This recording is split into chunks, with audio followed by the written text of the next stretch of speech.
ընդհանուր առմամբ ինչպես կգնահատեք անցկացված ընտրությունները, ինչ դիտարկումներ ունեք։ Կարծում եմ, որ մեկի համար գաղտնիք չի, որ եւ նախընտրական փուլում եւ քվեարկության օրը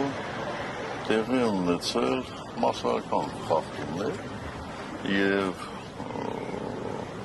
կարծում եմ, որ եթե մենք օրինակ 17 թվականին անցկացնեինք այսպիսի ընտրություններ,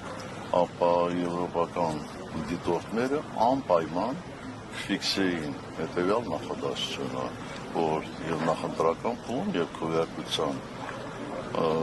օրը ընտրություններն անցել են համատարած խախտումներով, բայց ես չեմ ակնկալում, որ հիմա այլ դիտորդներ այսպիսի արձանագրում կանեն, հասկանալի պատճառներով չէ, որովհետեւ այդ նախընտրական փուլում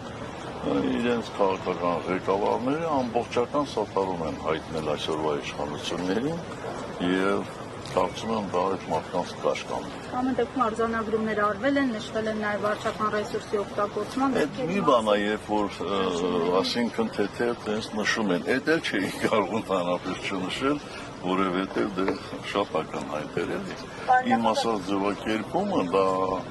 այն ձևակերպումն է, որ ընդհանրապես դիտորդները տալիս են վատ ընտրություններին։ Իսկ